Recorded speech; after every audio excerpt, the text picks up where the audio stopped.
ইসলাম ধর্ম গ্রহণ করতে পারেন ক্রিশ্চিয়ানো রোনালদো। এই তারকা ফুটবলারকে নিয়ে চমকে দেয়া নতুন এক তথ্য দিলেন সৌদি আরবের আল নাসর ক্লাবের সাবেক গোলকিপার ওয়ালিদ আবদুল্লাহ।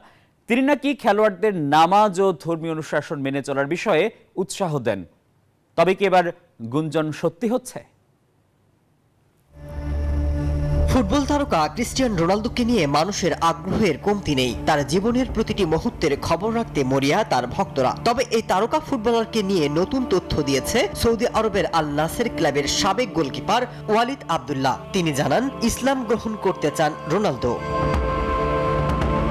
পাকিস্তানের সংবাদ মাধ্যম জিও টিভির মালিকানাধীন প্রতিষ্ঠান জিও সুপারের এক প্রতিবেদনে এ তথ্য জানানো হয়েছে। প্রতিবেদনে বলা হয়েছে, রোনালদোর ইসলাম গ্রহণ নিয়ে দীর্ঘদিনের গুঞ্জন রয়েছে। তবে এই গুঞ্জনের মধ্যেই টেলিভিশনে এক টক শোতে অংশ নিয়ে আবদুল্লাহ বলেন, রোনালদো ইসলাম গ্রহণ করতে আগ্রহ প্রকাশ করেছিলেন। সাবেক এই গোলকিপার আরও জানান, তিনি অনুশীলনের সময় আজান দিলে খেলোয়াড়দের নামাজের জন্য কোচকে বিরতি রাখার অনুরোধ জানিয়েছেন। রোনালদো গোল করার পর যখন মাঠে সিজদায় লুটিয়ে পড়েন, তখন সব খেলোয়াড় একযোগে আল্লাহু আকবার বলেও চিৎকার করেন।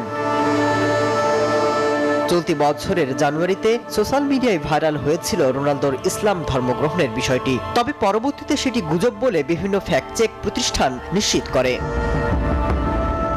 মাসুদ রানা, নিউজ 24।